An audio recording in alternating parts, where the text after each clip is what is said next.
Hey everybody, it's Vanessa, the Crafty Gemini, and welcome to Fiber Friday, episode number 19, I believe. I can't believe we've done 19 of these already, especially since we only do these on the first Friday of every month. So welcome to everybody tuning in.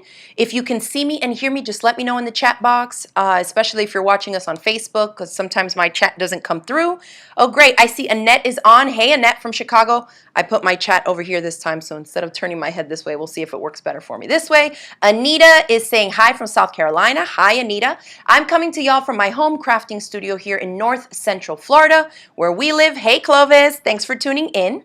So I'm guessing technology's on our side today. If y'all can see me and hear me, I'm going to go ahead and get started. So first, my t-shirt. These are my little magic formula shirts. This one says needles plus yarn equals magic. And we also have it for those of you that crochet, or maybe you're looking for a gift to give to a friend that crochets. We have ones that also say hook plus yarn equals magic, and then of course I have the fabric plus thread equals magic one as well. So the links for that in our shop where you can get them. I think these ones, we carry them in 3 different colors. Y'all can check those out there because I know sometimes people will ask. But this size, and they're unisex shirts. They're a poly cotton, like a ring spun cotton and poly blend. I think they're only a little bit more than 4 ounces, so they're not like a heavy kind of crispy cotton t-shirt. They're a little bit lighter, a little bit more comfy, and I think this is the size large, okay? So all the details and specs and stuff is also on the link in our shop. All right, awesome. So I see more of you are tuning in the chat. Hey, Susie. Hi, Kat. Paula's in the house from the UK, and Michelle from Maryland is on as well. Awesome. So let's go ahead and swap everybody over to this angle so we can talk about my epic fail with my ranunculus.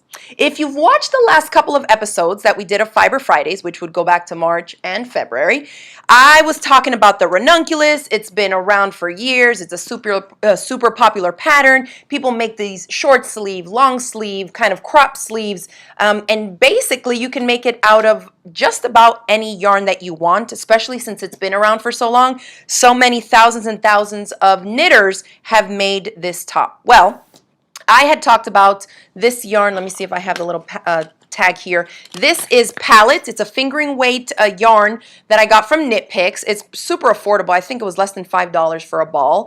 And I think I calculated I needed about 3 balls or so for this top. So I thought, okay, not too expensive. Let me go ahead and work this up as a prototype. And for anybody interested in the color, this is the Lingonberry Heather. And I know I've talked about this and plugged it with my affiliate link to Knit Picks website in the previous Fiber Friday episode. So if you want to find that, you can check those out there.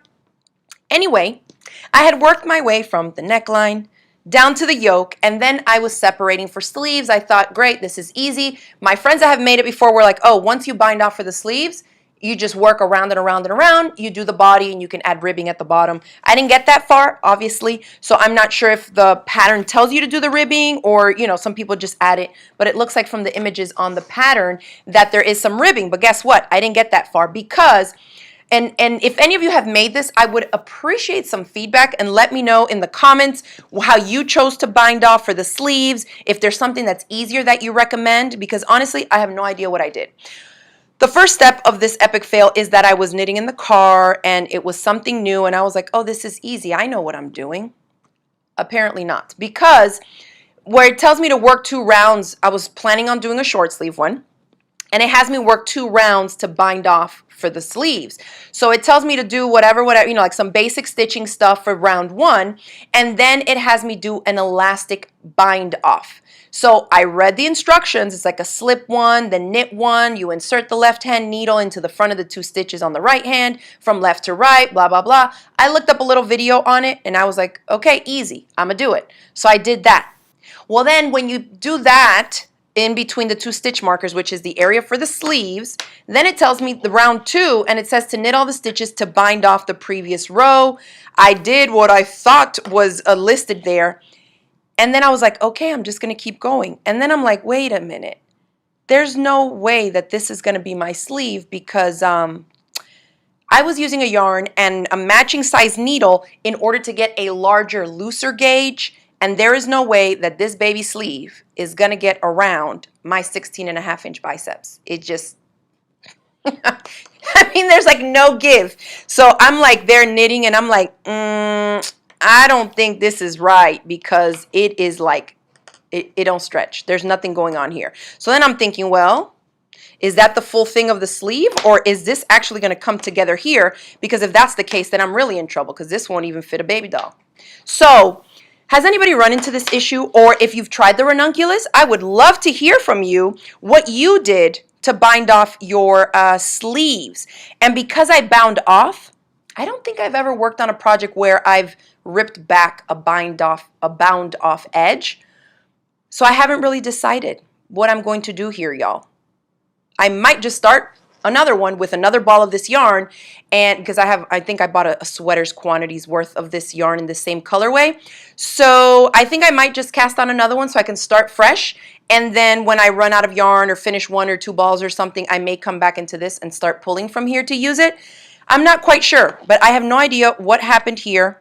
There is no stretch. There's no way that this is going to be a sleeve, so I'm not quite sure what happened. I might even save it like this for now and see when I see my friend Jen, who has made like 18 billion of these, and ask her to see what in the world I did wrong. But if you've made a ranunculus, let me know in the comments how it worked out for you, and maybe what were your options and what you chose to do for finishing off the sleeves, because I would definitely love to see that. And of course, before I get to this point again, I think I am going to start another one, because I whipped this up pretty quickly. If y'all recall from the last 2 episodes, it didn't take me long at all, even though I'm using a fingering weight yarn, because the needles are a US size 10. So they're 6mm needles. They're huge, you know? Becky B says that's the point at which ladylike language would go right out the window. I feel you. So it's not one. Oh, I did use 1 full ball of yarn, I think, till I got here. Or maybe I just cut it before I started this. No, it must have been, no, I did finish this one off, because I remember when I showed it to y'all before, I was like, I'm almost done with 1 full ball. So yeah, I think I'm just going to start over and see if there's a way to salvage this one. But since it was the prototype anyway, I'm not too invested, you know. $5, a lot of hours, and I learned my lesson. Pay attention more before I get to that point on the next one, and I'll see what I end up doing from there. All right. Yes, Mary Grace, can you believe it? She says, wow, episode number 19 already. I know. Over a year of Fiber Fridays. Kind of wild. But anyways, yeah, Clovis says, I haven't made it yet. If you do give it a try, Clovis, don't make my mistakes. When you get to those sleeves, just take your time. And I think I'll probably, when I get to that, if I don't have like a friend in person that I can chat with, I think I'll just maybe watch some videos and see if I can find a good one where they kind of walk you through exactly how to bind off those edges, or, you know, maybe find some tips on making sure that I have an even looser bind off at the sleeves specifically for me. Or Susie says those darn kettlebells. I know, right? You know, the muscle game is just a little bit too much right here. That's funny. All right. So the next thing I wanted to share with y'all, aside from that epic fail, is a new little bag that I got, and it was so inexpensive, it wasn't even worth it for me to make one. So I saw this posted in a Facebook group for spinners, and somebody shared that they had purchased this super cute little lunchbox for their electric eel wheel 6.0 e-spinner, which y'all probably know by now that I have 2 of those. I use one for spinning my singles, and then the other I want to start using it. I haven't used it yet, but I want to start using it to ply so that I can, you know, still be doing both things at once. All right. Oh, Monique says, talking about the ranunculus, I haven't made that pattern, but did you consider putting in a lifeline a few rows back and then tink back to the lifeline, then pick up the stitches? I could do that. That would probably be the best way, because like I said earlier, I don't think I've ever tinked back past a bound off edge, and I feel like the stitches are just going to go and fall apart on me. So I may do that, pick up some stitches further up, and then just let it get loose, right, all the way back there. So that is a good option. Thank you for that. All right, so this little bag, I couldn't believe it. It was like $15 on Amazon. And if you have an EEW 6.0, you're looking for something like this, my affiliate link for the same one that I got is in the description box below, and we have it in the caption for you too on Facebook. I think it was like 24 different colorways. I just got this one that had like a paint splatter on it. Super cute, but let me show you this. The entire e-spinner fits in here with a bobbin, ready to go. Like say you were working on something, you can just pop it back in here and take it to go on a trip or whatever. And I did try it both ways, with the base and without it, because as y'all have seen before on previous episodes, I put a battery pack in here for mine so that I don't have to have it plugged up to the wall when I'm using it, so I can spin in the car or wherever, okay? So the whole thing fits in there. And then the pocket in the front, I have all the extra notions and stuff that came with it. So the foot pedal, all the extra bits, the whole thing fits in here. My battery pack, this is the battery pack I was talking about that I put in the base, all the cords, and even the electrical plug up, okay? So all of that fits just in that front pocket, and I was surprised. I was like grabbing all the stuff for it and trying to see like, okay, how much of these things can I fit in here to make sure that it's something that I can take on road trips and, you know, on the go.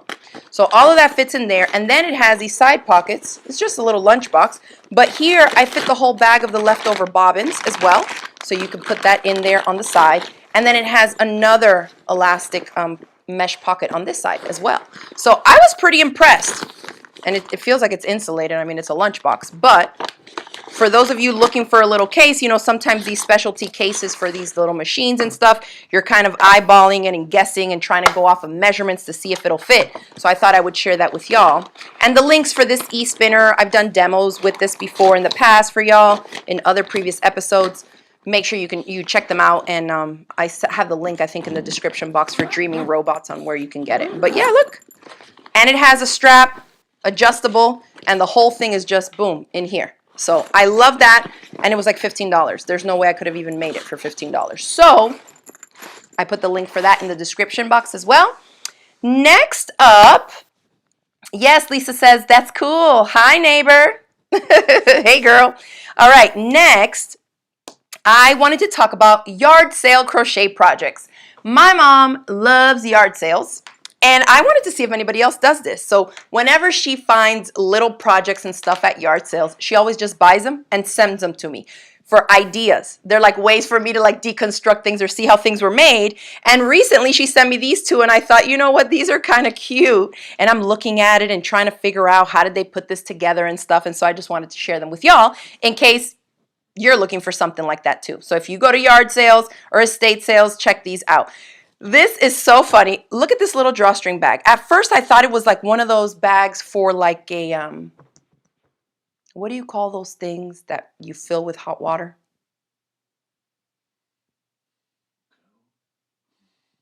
It's like the rubbery one. Yeah, like that hot water bag thing. Anyway, y'all know what I'm talking about. That thing, I thought that that's what it was for, but I don't think it is. I think it's just like a little drawstring pouch. They lined it with fabric on the inside. And so if you try to deconstruct this and look at it, this is just like a little granny square, right? They're just increasing on the four corners and going big. Same thing here.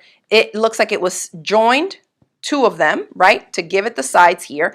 And then they did a little bit of a decorative kind of casing, so to speak, at the top here. Looks like 3 double crochets and then a chain 1 and 3 double crochets and a chain 1. And then here they did like little scallops.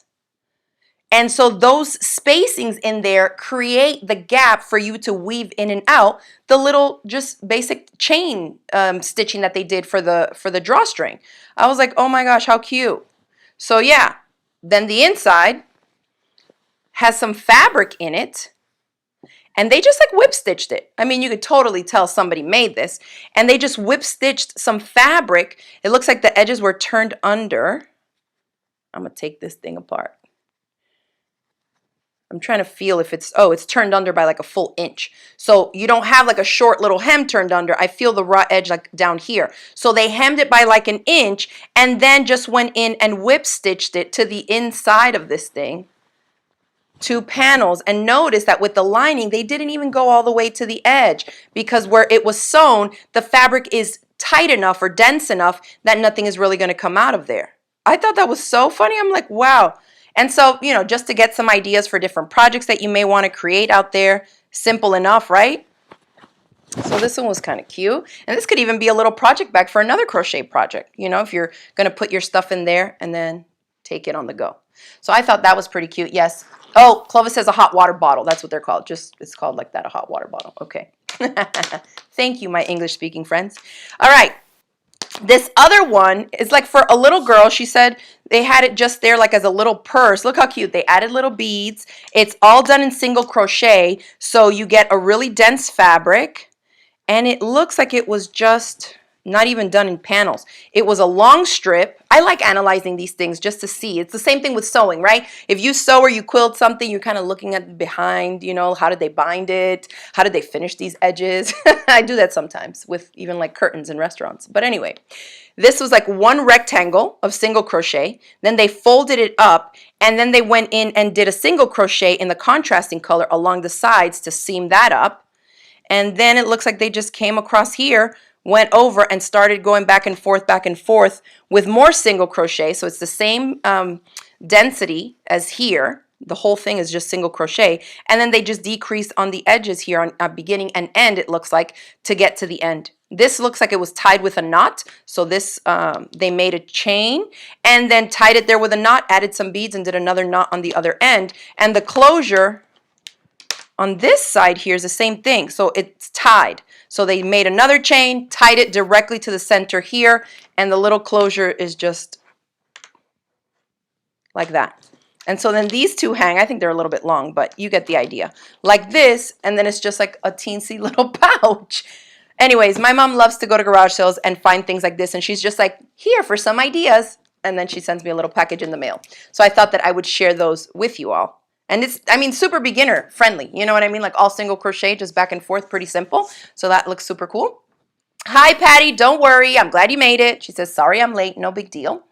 All right. So now let me see my list. Next thing I have here is let's talk about my circular sock machine and the ribber. I think last time we were on here for Fiber Friday, I had just gotten back from a sock knitting retreat. And so I was telling y'all that I didn't get to use my ribber because like the timing, there was issues and it was giving me all kinds of problems. So I didn't really get to rib. Well, this is a sample that I had brought back from the retreat. And I was just practicing the ribber. So it did work for a little bit, but I think we were still getting some drop stitches in the middle of the thing. And so we were trying to tweak the timing of the ribber, and it just was not working. So I gave up on it. I actually sent my ribber back to Erlbacher. So I have an Erlbacher Gearhart Speedster circular sock knitting machine, and they're made here in the US in Missouri. And so I contacted Kim over there. I mailed her my ribber, and they were so kind to time it for me. And they sent it back with a sample. So good. It's literally perfect. And I haven't had a chance to play with it yet, but I'm super excited. So for those of you that are knitters, the ribber allows us to make ribbing, but on the circular sock machine. But it's like this whole separate contraption that goes on top. You have to put ribber needles in. You have to alternate, you know, like you have to have the right needles catching, like for whatever the ribbing combination is. So these are knit one, purl one. So meaning every other a stitch needs to be a ribber, or every other needle needs to be a ribber needle. So if you look at it like this and you can see how dense, like how springy it makes it. When I stretch it out like this, you can see where this is a knit stitch, this is a purl, this is a knit, this is a purl. So that's what allows us to really have this cinch in and give us that stretchy feel. Some people make the full sock in ribbing. I want to just play around with some of it for the top part of the leg, especially if I make a long sock. I do want it to cinch around, you know, just that area just above my ankle to kind of below my calf. I don't want it to like kind of slouch down. You know how some softy socks do that. But this also shows you that you can make kids socks on even a larger size cylinder on these machines, because if you rib them, look how much it springs in. So, I mean, this will not fit around my, I mean, it could fit around my leg. It would be snug and it would be fully stretched out. But if I was making a sock like this with the 1x1 rib for a smaller kid or somebody with a smaller leg and foot, that would fit really, really nice, I think. So yeah, they send it to me with a sample so that I can see, hey, the ribber is timed, it's working, enjoy it. So I definitely appreciate that. And I have the sample here of the one that I was doing at the retreat. So this is something I wanted to show y'all too. So when we start off making a sock, we need to put on our bonnet. And this is basically like a a pre-project, something that needs to be on there so you can start with your waste yarn and have it all catch instead of having all these live stitches everywhere. So we put on this bonnet on the machine, and then usually these bright colors that you see here, all this orange is what we would call waste yarn, and it's just like scrap yarn. It's not what you're using in your project, and you typically want it to be a big difference from your working yarn. Okay, so like if this was going to be an orange sock, I would not use orange waste yarn, because if you're going to hang a hem or you're going to do, you know, different things, you want to clearly be able to see where your project begins and where the scrap yarn ends. Okay, so this was one that I was doing at the retreat, and I did get some ribbing going here, and then it was just like dropping all these stitches. Look at this, how horrible. I mean, unless you're going for a lace look, but this was like no rhyme or reason to it. My stuff was all over the place, and those are definitely drop stitches. Yes, you could go in there and pick up all the stitches. Ain't nobody got time for that. I rather just, you know, get the ribber actually working, which is finally what I have, okay? So I'm super excited about that. I just wanted to show y'all because I know you've heard me talk about the ribber, the ribber, the ribber. What can the ribber do? Well, it allows me to make ribbing. But this stuff is like, one, it has a huge learning curve, the circular sock machine I'm talking about, and two, it's so time consuming. It's not as time consuming as hand knitting a pair of socks for sure, but you know, that's also something that takes more time to hand knit, but it's more of a mindless task, especially if you've made multiple pairs before. You can kind of be in the car, watching TV, you could do other things and still be working on it. This thing right here, like that circular sock machine, you got to really spend time on it, pay attention to every latch, every needle, what's going on, the tension, where's the yarn, did something fall by mistake and now you've messed up your whole round. It's wild, but it's fun. It's fun. So something else I wanted to share with y'all tonight, and this is what we're going to end the night with, is I think it's almost like just shy of 8 minutes. We're going to play you a video, and I'm going to try and talk you through the video. I'm going to be talking for 7.5 minutes or so that I can walk you through the entire process. I mean, it's sped up, granted, because we'd be here for an hour, but it's a little bit sped up. I'm just kind of going to walk you through what I'm doing, what are the steps, so that you can kind of wrap your head around, whoa, this is what it takes to use that circular sock machine and to actually make one sock. The video does, I went ahead and edited it together, different little clips, and at the end I do show you the finished sock. So just keep in mind that at the end, you know, we took off, I took off the scrap yarn, I kitchenered the toe, which means to graft it together so that you don't have a hole, because as you see, when we have our bonnet on there and then we start working on our project, when you take it off and you're like binding off of the cylinder to take the sock away from the machine, it's open. You know, you put on scrap yarn again, but it's still like open. So you have to like seal it up and finish the sock, okay? So let's go ahead and play this video, and then just give us a second so that my mic can get on as well, and I can watch the screen over here. So this is some footage that I took at that retreat, and I hope they can hear me. Is my mic on? Yeah? Okay. So you see that same bonnet that I just showed y'all is there. So I have it there, and the orange yarn, here I go again with the waste yarn, and so you do a few rounds of that. You don't want it to be too few, and you don't need to waste all your scrap yarn on that either. But after you have about 10 or 20 rounds, then we cut the scrap yarn, and I'm now introducing the real working yarn. So you see I put my cone on the floor. You want to have, you know, remove some slack from it. And this is an indie dyed yarn that the local yarn shop that was had a pop-up shop at the retreat. They were selling these really nice hand-dyed yarns. I've showed y'all these socks before. And so you can see here, I'm cranking, and you see I have to like stop and look and stop and look. And okay, so here I'm just working like 20 rounds. This is the beginning. So because I don't yet have the ribber on there, right, and I'm not working with the ribber, those first initial stitches that are connected to the orange scrap yarn, like the first round I did, they're raw, like they're open.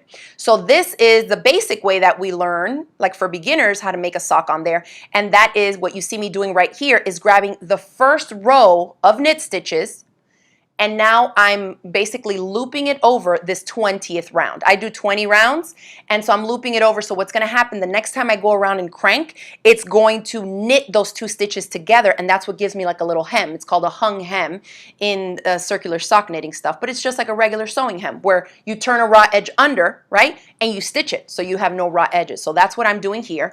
And this is sped up, of course, but you can see it's one bitty stitch at a time.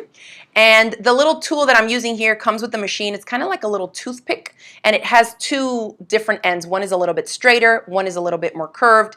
And so what you saw me do there is kind of like you can't do all of them at once because your crank and the thread guide is in a certain spot. So you have to like work up to as far as you can, then you have to like crank and advance a little bit, and then keep doing it again and looping all your thread over that. So each stitch one at a time. When I was watching the video back, I'm like, oh Lord. But when you're in there, it kind of goes quick. At the beginning, you're just like, there's no way, I don't have time for this. But then, you know, you kind of, it's like anything else. Once you get used to it, it's like threading your sewing machine or threading your serger. So I checked everything, I hung my hem, and now this is what we would call the pre-heel. So this is the length of the sock, and I'm just knitting, knitting, knitting, knitting. As I crank around, you can see the fabric is getting bigger and bigger. So for this one, I think I cranked maybe 40 rounds. You end up writing your own little recipes and formulas for the length of the sock that you want, you know, whether it's a shorty sock or a longer sock. And so this one, I think I did 40. So now you see that I have some of those needles up. So now I'm working the heel, okay? So we did hung the hem, then the pre-heel, which is the leg part, and now we're at the heel. So you're working on it from top down, at least the way I do it here. Some other circular sock machine crankers they can do it like toe up on the machine. I've never tried that, but this is what you have to do. I mean, there's lots of different techniques. There's like E-wrap, there's this heel, that heel, and all this kind of stuff. But I like to do it this way, where I lift up the front half of the needles. And so I work the heel closer to my body as I crank. And then what I'll do is, when I get to the toe and the heel is the exact same thing. If you've hand knit socks before, you probably know that. You know, you can make a heel the same way you do the toe. I will work the toe on the furthest away from me needles. And that just allows me, when I go into Kitchener and close up the toe, I did it like this. This is how I started doing when I first started cranking socks on here, so that when I Kitchenered it, it would be underneath my foot instead of on top of my toe, because I was still kind of learning where exactly to insert my tapestry needle to Kitchener. So I think I had a couple little bobbles there where like a needle went down by mistake, and I had to like re-grab that stitch and do all that. It's a lot. I mean, it's like little sock surgery is what we do with these machines. I'm not exactly sure what I was doing there. I think I had maybe started to crank and the yarn wasn't exactly where it needed to be, but I fixed it. I fixed it. And that's the beauty of it. We can fix most things. Some things we can't. We just have to unravel. Similar to my ranunculus, but easier here. And so what you don't see in this footage is the weights. You have to add weight so that the stitches don't bubble up. There has to be tension on them as you crank, so it doesn't just lift up off of the needles as you crank around. Okay, so here oh, you see my friend stopped to bring me some yarn that I can feel and play with and touch. And I think I ended up buying 1 or 2 balls from her. That's the beauty of retreat. You're like working, chit-chatting, seeing other stuff, yarn, buying stuff, even while you're working. All right, so here I'm just going back around. Now I'm starting to put my stitches down. So when I work the heel, I lift up the stitches first. I go around, I round around, I build it, and then I start putting them down as I go. And you do, it's like what you do to one side, you do to the other. You know, so you have equal number of increases and decreases on both sides of the heel. So you can see it's a lot of like fidgeting with it and working with it and making sure that that the yarn catches and that the latch is open. It's quite the learning curve. Linda says the video is interesting. I'm glad. It's just a way to show people kind of what exactly it is. Because I know most of the times when we share this stuff, all you see us doing is crankety crank, crank, crank. And people are like, you're not even making the sock. Why would you do it that way? It's no fun. It's more engineering kind of stuff that goes into it. Okay, so when you see me just cranking and I'm not like fidgeting with nothing, this is just knitting around and around. So this means I've already completed the heel and now we're onto the foot. And if you see the little black box there to the top left of my cylinder, that's a counter, a row counter, a round counter in this case. And for me, it allows me to keep track so that I stay on top of that formula or that sock recipe that I'm making. So for me, I think I do 65 rounds for the foot. And so I just keep watching the marker or the counter until I get to 65. And then you see I raise the front half of the needles this time. Remember when I did the heel, I raised the front half. Now I'm going to raise, or excuse me, I raised the back half. and then these I raise the front half, meaning closest to my body. And then I just start lifting, you know, raising, and I have to, right there you see me, I'm kind of going underneath the cylinder and adjusting my weights. We have these little like fork weights, and they have to be like in the right spot to apply the right weight to the corner stitches. It's a lot, but it's fun. Those little side angles, if any of you have ever hand knit socks, you know sometimes, and I guess it depends on what heel technique you're knitting, but sometimes you know you get like little holes on the sides. This sometimes can happen with the circular sock machine too, just depending on what technique you use. But luckily it's something that we can just whoop, whoop, whoop. And when you're Kitchenering, you can take a little scrap piece of yarn and cinch those up if it's a little bit too open. I know some sock machine crankers like to use, you know, specific heels techniques that doesn't give them like a little hole there. But now I'm working the toe, and this is the point where I'm just like, please, no mess ups, because at this point you're at the end of the sock. And that happened to me that weekend so many times. I was making socks for my husband, and I would get literally to the toe. I would change to put on scrap yarn, and like I'd drop a stitch or something. I'm just like, I got to pay more attention. So look what it looks like. Where you see orange yarn, that's waist yarn, and orange yarn at the top, that's waist yarn. So here is after I've taken it off and Kitchenered it, and that's the full pair of socks. So you see, obviously you want a matching pair. So that's what I was talking about, a recipe or the formula. So I have the same number of rounds before I hang the hem, the same pre-heel, the same number of rounds for my feet, right? And then the toes, I do them the same. So you end up with close to identical socks. So hopefully that gave y'all kind of a little visual overview of what the circular sock machine is. And I thought, you know, the angles were not horrible. So I think you were still able to kind of see the inner workings of it. Obviously, it's not a tutorial. I'd need quite a few more camera angles for tutorials. But there, you saw me go from basically the beginning to the end, at least for one sock. And of course, you just repeat the same process to make the second sock. And that's how I got. And those are actually one of my favorite pairs of socks. That yarn was amazing. Mary Grace says, this is fascinating. I've been interested to see how this works. Well, great. I'm glad that at least I got to give you a little background demo there, and you can see how it works. Let's see. Lisa says, yep, the ribber was definitely giving us fits at the retreat. It sure was, girl, but mine is working now. So I need to find some time. Probably this summer I'll be able to, you know, kind of sit down and really play with it a lot and figure out the tension, how snug I want it, and work with different yarns until I work all that stuff out. All right. Well, that is going to be it for me today, y'all. Thank you so much for tuning in for another fun episode of Fiber Friday.